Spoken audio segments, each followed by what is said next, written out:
Stats in a Wrap, the podcast series from Eurostat.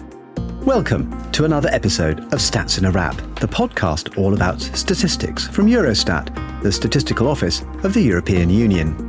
Now, if you've been listening to our podcasts, you'll know that we think data are delicious, and we like nothing better than to slice and dice and wrap them into bite-sized morsels whilst enjoying the intriguing stories, the fascinating conversations and startling truths about the everyday and not so everyday stats that surround us. Now, in the Wrap Cafe, we normally talk about the people who make the stats, the data scientists, the demographers, statisticians, communicators and policy experts who analyse, compare and present the official statistics of the 27 member states and more. But all their work depends on us, the public, to understand them and use them properly. You can have the fastest car in the world, but if no one can drive it, it's going to go nowhere.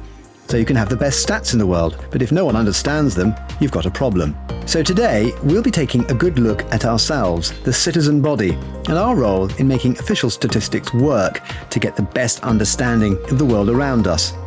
This podcast is all about statistical literacy. We depend on many experts to help us decode and understand the numbers. Chief among them are journalists, but there are also educators. Teachers in schools are interested in teaching about statistics to help children develop critical thinking, and Eurostat has stepped up to help them in a wide variety of ways, along with the national statistical officers of the 27 member states. And one organisation has already done much to introduce into classrooms critical thinking about factual news reporting, which relies heavily on statistics.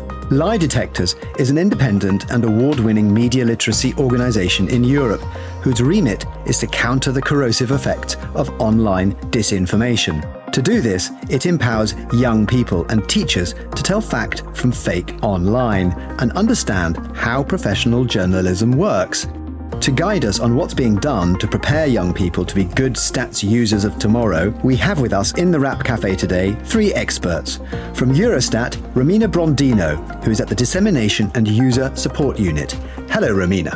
Hi, Jonathan. I'm happy to be here today. Lovely to have you here. We also have her colleague, Konstantina Michalopoulou, who specialises in social media outreach. Hello, Konstantina. Hello, everyone. Nice to be here today. And joining our friends from Eurostat, we're particularly honoured to have from Lie Detectors Juliana von Reppert-Bismarck, who is its executive director and founder. Hello, Juliana. Hi, Jonathan and Romina and Konstantina. Lovely to have you here. Now, let's just find out a little bit more about our guests. So, Juliana, let me come to you first. Nearly all the experts we invite into the Wrap Cafe normally have, one way or another, a science background. But before Lie Detectors, you had an illustrious journalism career. You graduated from the Columbia University Graduate School of Journalism in New York. You worked for the Wall Street Journal, Newsweek, Reuters, Der Spiegel, among others. What on earth made you give up the glamorous world of international journalism to run a charity? That's a very good question. I never thought that I would be doing that. I was very, very happy being a journalist.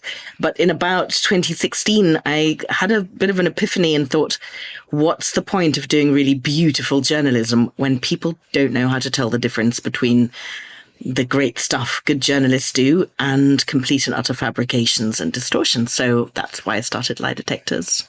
Wonderful answer. Romina, let me ask you a bit about how you came to your current role, what your background was, and what you love about your work.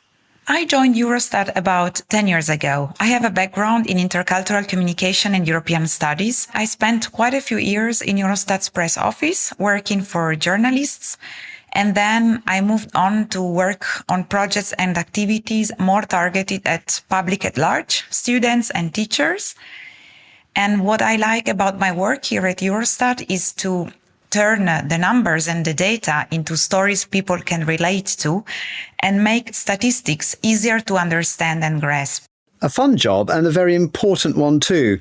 Konstantina, you are in the world of social media, Twitter, LinkedIn and so on, which all of us know whether we like it or not. And some of us have to deal with it professionally. Tell us a bit about how you came to this role. Have you always been a bit of a sort of digital native? And are you a lover of social media?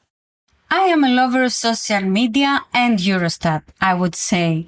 My background is in economics and EU studies, and I started working for Eurostat social media in 2020. So I have really witnessed all the changes and explosion of Eurostat's presence on social media. Currently, we are active in 4 channels: Twitter, Facebook, Instagram, and LinkedIn. And the most fun part of my job is finding engaging ways to promote Eurostat data. And it's really interesting to see that the same topic or piece of information triggers different kinds of conversations among followers in different channels. What better group of people to have to find out how to tell fact from fiction when you're reading news stories online or elsewhere? Now, I'm not really a fact checker. I kind of go with gut instinct. If a statistic looks like it could be shaky, I kind of just shrug and try not to think about it. If I think it's great, I'll perhaps read a bit more. But do I do fact checking? Yes, sometimes professionally I have to, maybe sometimes personally too. But Juliana, how do you respond to hey wow stats or incredible facts? Do you just go to start fact checking, or do you just trust instinct? Well, it's super easy to just go with your gut instinct, isn't it? But I have to say that with all of the competition for attention floating around online, a lot of these things are flammed up. And so what I like to do is actually just to stop for a moment and think and slow myself down, because rather than reacting to something saying, oh, that's fantastic or that's terrible and that's outrageous, I wait a bit and wait for, system 2 to kick in and do a little bit of logical thinking. And then, compare some sources, look at what other people are writing. If they look a bit dubious to me, is this the only source that's publishing this? And certainly read beyond the headline. Romina, what do you do? Do you check facts and carefully assess and weigh up information you get? Or are you one of those people like me who just flies by gut instinct? I usually check out the source. And when I read an article, for example, I look up the author's credentials to see if the author is someone who is specialized in the topic that is being discussed. And when it comes to data in particular, I want to understand what they really mean. For example, comparing different countries, checking how the data have evolved over time. Even when I discuss news with friends or with my family, I really like to go and check out the exact data. Constantina, if you're in social media, you're being bombarded constantly with facts and stats and stuff that's going to make you think one thing or think another. What do you do? When I am on social media and I see something striking, the first thing I do is to check the profile of the person sharing this information in order to find out more about their incentives and what might be behind specific information they share. Let's just talk now about what we do and how we work. Juliana, tell me a little bit about what lie detectors is and how it works and what its purpose is. So Lie Detectors is an independent and philanthropically funded media literacy organization. What we do is we select journalists with very strict criteria. They've got to be willing to also speak critically about their job. And we match them with classrooms across Europe, and we also match them with teacher training facilities. And what the journalists are doing is they're handing over their professional skills of how to do news gathering, how to put together the priorities of the day and how to make sure that they are correct, and handing them to children aged 10 to 15. There's real electricity when a journalist walks into a classroom and starts talking to kids about their work and starts asking the kids about their own media consumption. And increasingly, we're teaching teachers themselves, because we really do have to create these multipliers. Journalists have got to be carrying on doing their journalism. We've got to be getting the teachers ready to be teaching this themselves. And I think there's no clearer indication of the urgency of this as the pandemic that we've just lived through, but also the war in Ukraine. So that's what we do. Romina, just tell us a bit about what you do in your unit and what the unit does. I'm part of a unit that develops different types of resources and tools to communicate statistics for different types of users, from non-expert to more advanced users. In my team in particular, we work on materials and resources for the general public, students, teachers, anyone who wants to learn more about statistics. For example, we do interactive publications on different topics, energy, population, where people can visualize the data and they can play with interactive tools. They can choose their country, they can compare it with others. Then you've got our Statistics for Beginners series, which is a collection of workbooks that explain the different statistical concepts. For example, what is GDP, what is employment, unemployment. And this is done in a very easy way with simple text, visualizations, and animations. And specifically for classroom activities, we developed a set of videos on different topics, for example, prices, which are accompanied by sets of exercises and can be used by teachers in the classroom. Konstantina, tell us about what you do. You're part of Romina's unit. The two of you work together, but you have a particular responsibility, don't you, which is critically important, especially for young people. Tell us a bit about what you do. So I am Eurostat's social media coordinator in terms of content, but also different promotional activities.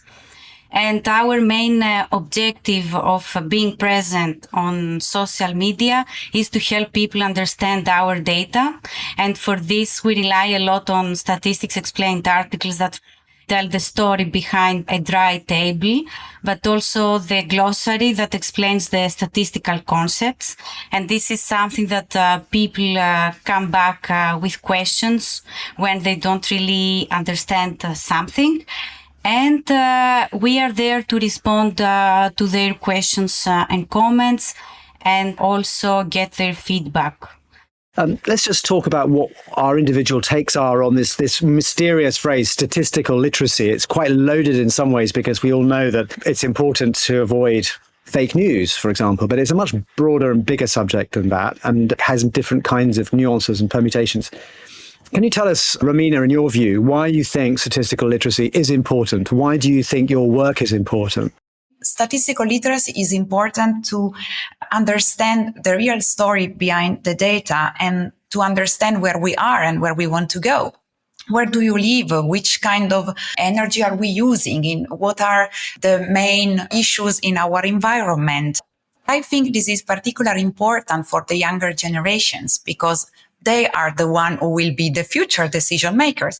Getting children to think critically about numbers is quite an art. I mean, getting the children to think about numbers at all is quite difficult. As a parent of a school-aged child, I know that. But Juliana, perhaps you could just tell us what actually goes on in the classroom when lie detectors goes in.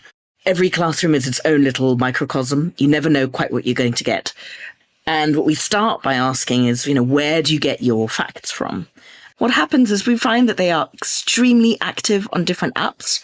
And they're very fast, they're very confident, but they don't necessarily think about different sources. They want to know. And when you tell them, actually, there's a difference between the credibility and different sources, they really want to know the tools of how to fact check, how to use their common sense, because, while we are biologically predisposed to carry on believing what we already believe, neither do we want to be hoodwinked. This is what a lot of people call pre-bunking.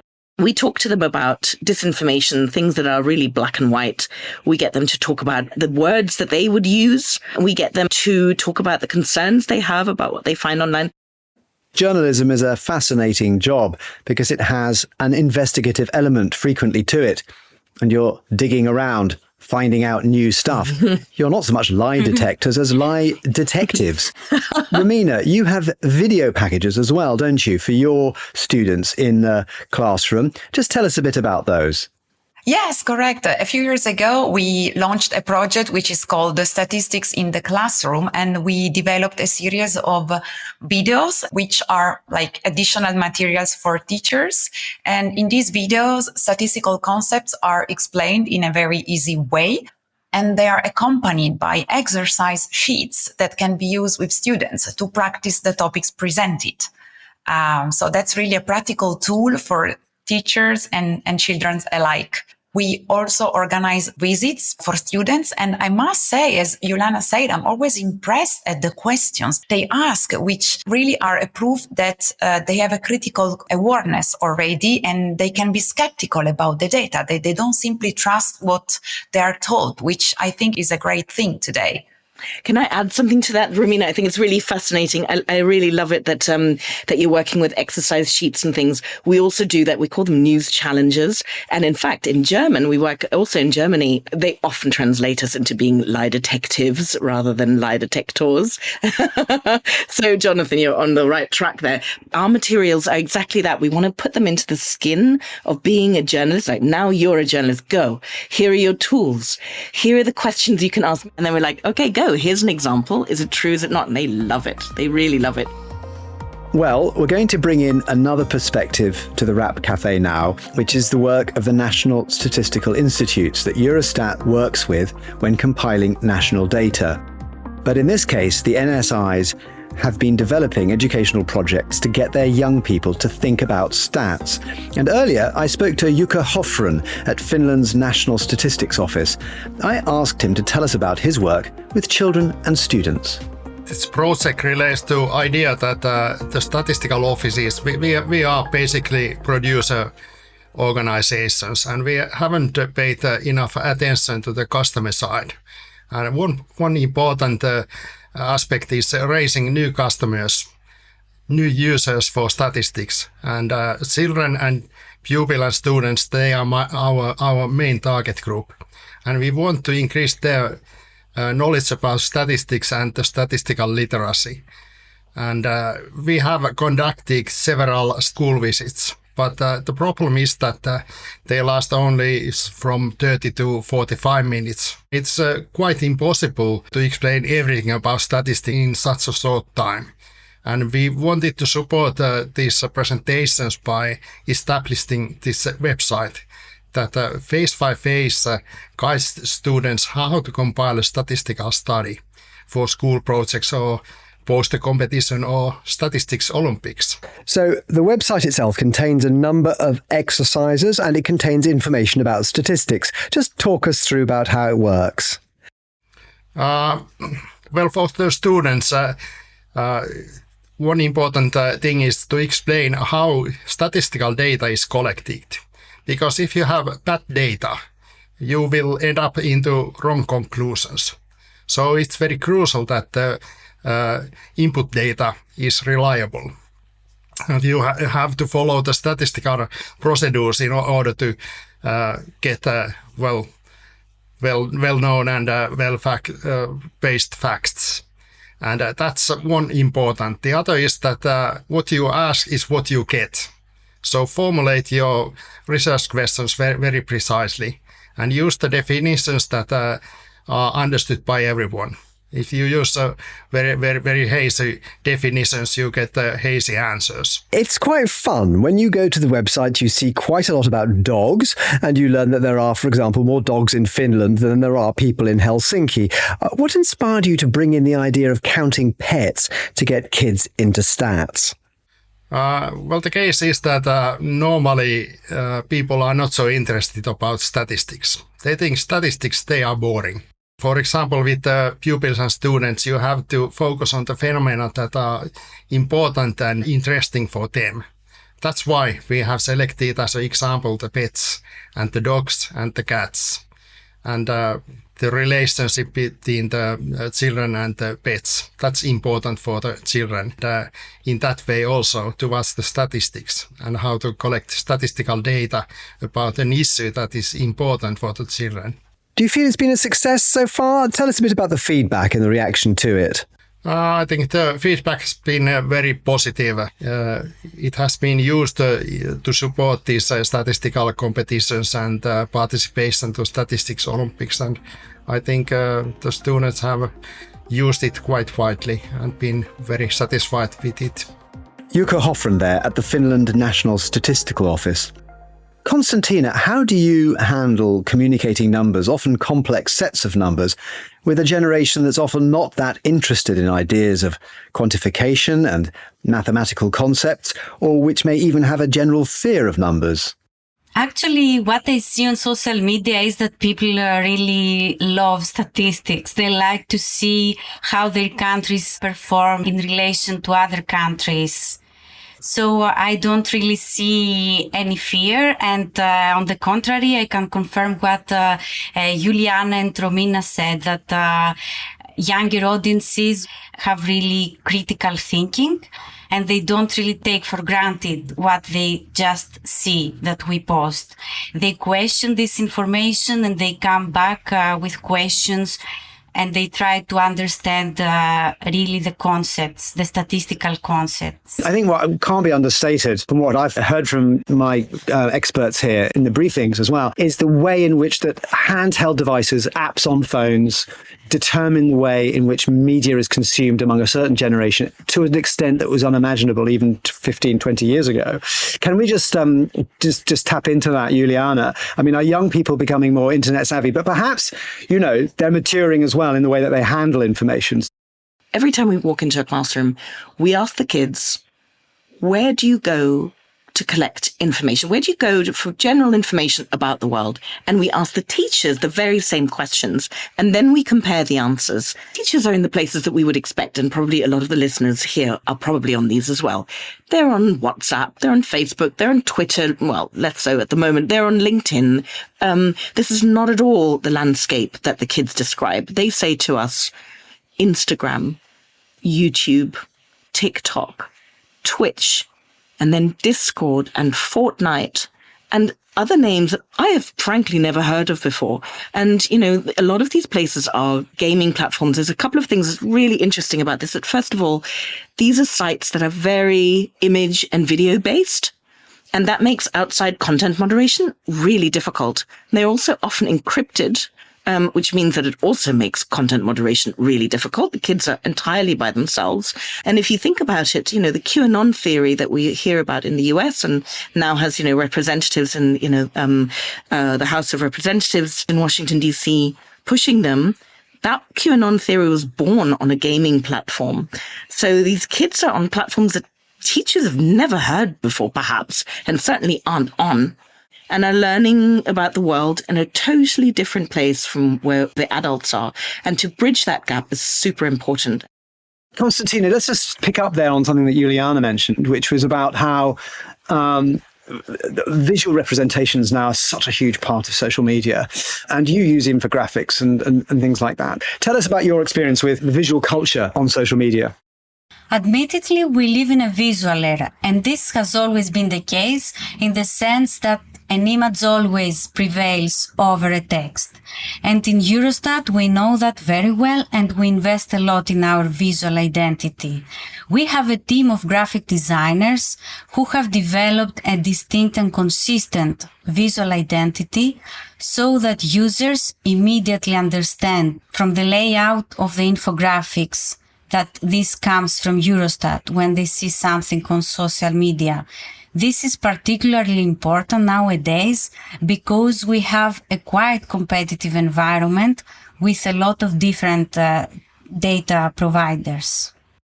You just talked about being in competition with other data sources. And this brings me to a question that Juliana brought up, but I'm going to ask Romina about it first, which is credibility and overcoming excessive skepticism, even in the people who kind of, they can go from being gullible to being, they will not believe anything except what their friends say. You've got, as Eurostat, to cut through that and say, no, really, truly, honestly, this stuff that we do here is about as true stuff gets, right? So don't worry. But how do you do that? Yeah, well, first we explain very, very simply to when we meet students how we work. We explain to them the National Statistical Institutes are responsible for collecting the data. They send them to us. We check, we validate them, and we make them publicly available. They can trust us because all what we do is very transparent and is available to anyone at the same time. We don't only publish the dissemination products, we do publish information on our methodologies, on the way we work, on the code of practice, on all of our manuals. So people can go and check how statistics are made, what are their legal bases. Fabulous. Juliana, how do your journalists going into a classroom of 30 children or so persuade them that lie detectors has got something important to say and persuade these children that the journalist before them can be trusted? We actually train our journalists specifically, and we request that whenever they have an interaction with students, that they actually also describe a moment when in their career they have messed up, when they have made a mistake. because one of the really important things here is to make sure that there is a difference between deliberate distortions online, deliberate fabrications, manipulation on the one hand, and then, the bona fide, the ethical journalism, that we do actually sometimes make mistakes. And therefore our output is not always 100%, but it is still created with the intent of informing the public, and that there is a difference between those two things, and that it is important to seek out that difference. Practically speaking, a journalist has got to take time to say, here are the standards to which I aspire, and yet here's how I sometimes mess up. When the kids hear that admission of fallibility, it makes a real impact. Yes, I can see how that would make a really significant impact. Well, it's time again to hear from another national statistical office, this time in Latvia, and learn a bit about what they're doing in their work educating children about statistics. Earlier on, I caught up with Gundega Kuzmina, who told me a little bit about a project they've developed using storytelling. At Statistics Latvia, we have a school corner for our materials for teachers and students. Our materials are based on storytelling. We try to do storytelling with statistics, and we try to explain socio-economic terms and provide current data on Latvia, and also sometimes compare Latvia to other countries. Tell stories about migration, immigration, birth rate, topics like transport, production, GDP per capita. So actually, it's all our official statistics, but just streamlined. What were the origins behind it? Can you tell us a little bit about that? Yeah, we saw that students are learning about Latvia based on old data, GDP or employment and migration. So this was the initial idea, that we have more current data.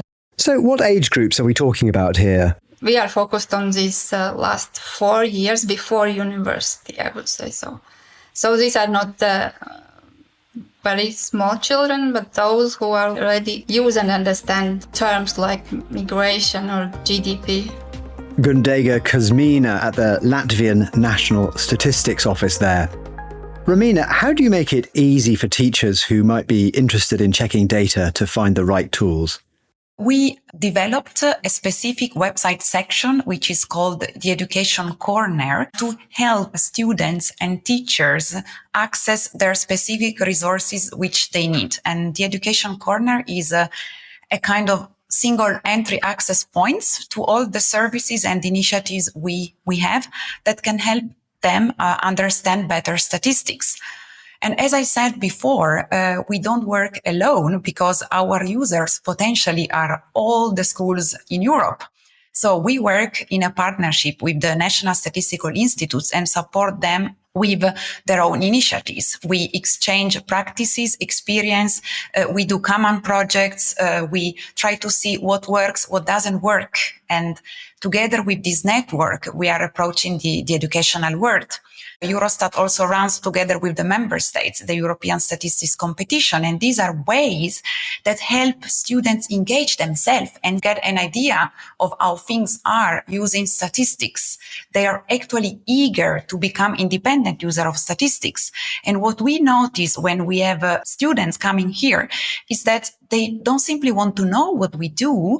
They don't content themselves with that. They want to become independent user of our data. They ask for training on the database. How can I find this? How can I find that? They don't want to be dependent on us. And this is simply great. That is indeed great. Konstantina, perhaps you could tell us a bit more about some of the services that you offer in this area. Yes, sure. We have a general support service available in 28 languages and a specific one for journalists and fact-checkers. We also offer online webinars on various statistical topics where people can ask immediately their questions to our experts.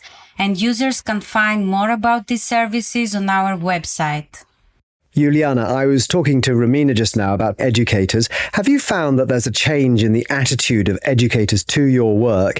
Has it become easier to persuade them that your work is important? So COVID made all the difference. Teachers who approached us for our material, for our interactive sessions, or for their own training the teachers are more and more motivated in getting trained themselves. So by now, when we ask them, having seen what we do with your kids, do you think that this is something that you ought to be doing with your kids?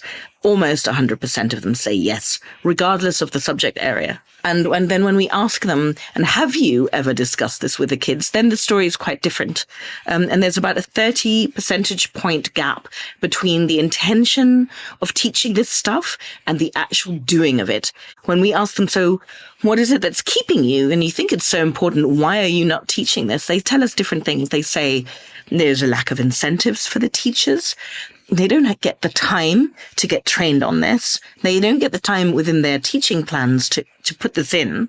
And really importantly, they say they don't feel capable of talking about it because they don't understand it enough. And that is why the training is so important. The more we can train the teachers, the more we can motivate them, the better, the faster we're going to get to a solution to our information crisis. Time for another visit to one of the EU's national statistical offices now. We've been talking to a number of them about how they're innovating in engaging children and young people on the subject of statistics. So let's hear from Croatia and Ana Skuric, who, with her colleagues, has pioneered an app to interest young people in stats. We are all aware that lack of statistical literacy can easily lead to misunderstandings. So it is important to know how to use statistics. Most students today prefer using interactive educational applications than holding a book in their hand. Having that in mind, the Croatian Bureau of Statistics has decided, as a part of Eurostat project support for statistical literacy actions in the area of competition, gamification and e-learning, to launch a statistical educational portal Study. Our intention was to bring statistics closer to students, professors and teachers in a different and more interesting way. The portal has been out for almost 4 years now. We received very positive reactions and comments from teachers and students. So some of the teachers decided to use the portal in their classes as well, and that is something that makes us very happy. To what extent did you make Steady applicable to tangible things in everyday life? And to what extent was it very strictly about abstract statistical theory? Well, we tried to move away from the classic approach. So Steady is not limited only to the theoretical background.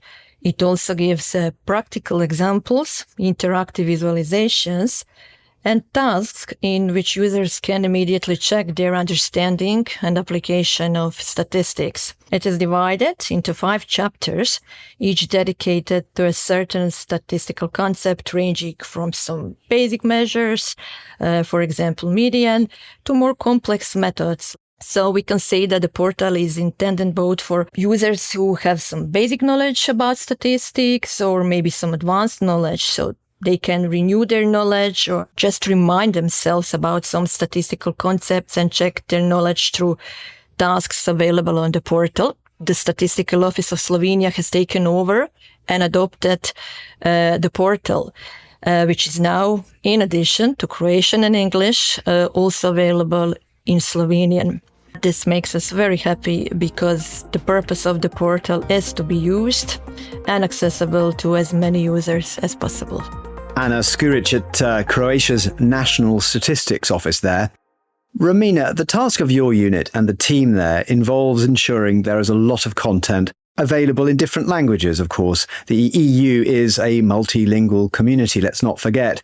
Could you just tell us a bit more about that? Together with the member states, we have developed a section on the Eurostat's education corner, which is called Materials by Language. And it includes a list of all tools and resources developed everywhere in Europe by national statistical offices listed by language. So this, on one side, gives the idea of the wide range of resources available. And on the other side, it allows people to just go and look what is available in their own language. Konstantina, here, this is a good point about social media and how it can generate conversations. You can get teachable moments out of people interacting with each other. It's not just a top-down Eurostat disseminating stuff, putting out lots of nice infographics, getting people to come to the website, etc., etc. It's about people talking to each other. Are you finding that you're building meaningful communities of discussion around statistics on your social media channels? Indeed. Usually people comment on the data presented on their country in relation to other EU countries, and this can trigger discussions around their own experience and way of life. Or in the context of more light-hearted topics, like, for example, top chocolate exporters, they might discuss what their favorite chocolate is. Obviously, we don't engage into these types of conversations. Our main objective of interaction with the users is to help them understand the information presented in our posts. Romina, I think you want to talk about usability testing and user surveys, which is something which I don't think we've discussed before. So perhaps you could tell me a bit more about that. Yes, I just wanted to mention that we regularly conduct usability tests, which means we ask users to interact with our products and we listen to their needs and preferences. And we have regular user surveys because it's important for us to keep in contact with the user and understand what their needs are and how they are evolving. So it's important to make this exercise as a regular one and not only one-off, so we can always make sure that our products and services remain relevant for our users. We participate every year in a testing panel meeting, which is organized by the Commission's Directorate General for Communication. And this panel includes a group of primary and secondary school teachers from all over Europe and representatives from the Europe Direct Centers, the European Information Center in the member states. And this panel gives us the opportunity to present the latest products and tools we have developed for young people and also to test products in development. So it's a very useful exercise and experience. So here's a hypothetical question for each of the experts to consider. How would you handle, say, a 14-year-old coming up to you and saying, I really want to understand how these numbers work and what they mean, but I keep coming away feeling frustrated. TikTok is full of nonsense. What do I do? How do I become informed better about the world? Well, I would say come to my place. I will show to you Eurostat's website. And I won't scare him with the full database all of a sudden, but I would just draw his attention to one of our interactive visualization tools for young people where, you can choose your avatar, select your age, compare yourself with your peers in Europe and get data there. And from there, I will like to show to him how does it work, how he can get to those data. Lovely. Okay, Konstantina, what would you say?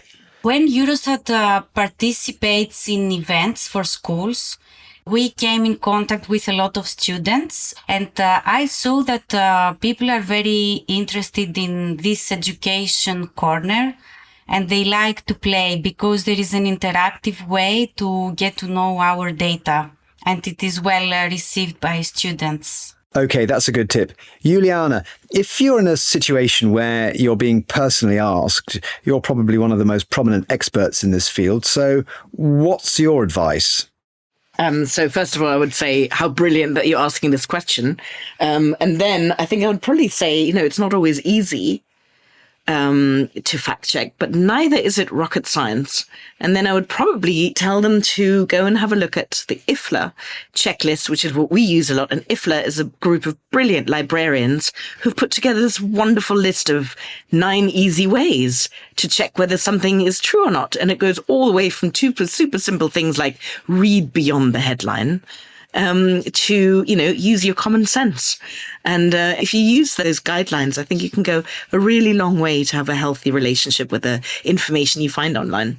Fantastic. IFLA is IFLA, International Federation of something? I don't know. Tell me. Of Librarians Associations. Fantastic. And of course, listen to Stats in a Wrap, which is a fantastic disseminator of authentic and well-researched and well-produced information about the world around us. And if you want to know more, then by all means, get on our website and ask for one of our journalists to either come into a classroom and talk to the kids or come to your teacher training facility and train up a bunch of teachers. And as well as lie detectors, you might also want to contact Eurostat and its national partners for help with your classroom work or visits to a statistical office. Folks, I could talk all day about this, but we have to wrap up there. Thank you to our guests. Juliana von Reppert-Bismarck, thank you so much for being here today. Thank you, all of you. It was a really wonderful conversation. And Romina Brondino at Eurostat, thank you so much for joining us. Thank you, all of you. I've really enjoyed that. Perfect. And Konstantina Michalopoulou, thank you so much for your contributions today. Thank you. It's been a pleasure. If you've enjoyed the show, don't forget to share with friends and colleagues, where Stats in a Wrap can be found on Spotify, Apple, Google, and all the usual places. And if you'd like to know more about the subjects discussed today, just search Stats in a Wrap Eurostat. And of course, join us for the next episode when the Wrap Cafe will be dishing up more flavoursome insights. Join us then to find out more. But for now, goodbye.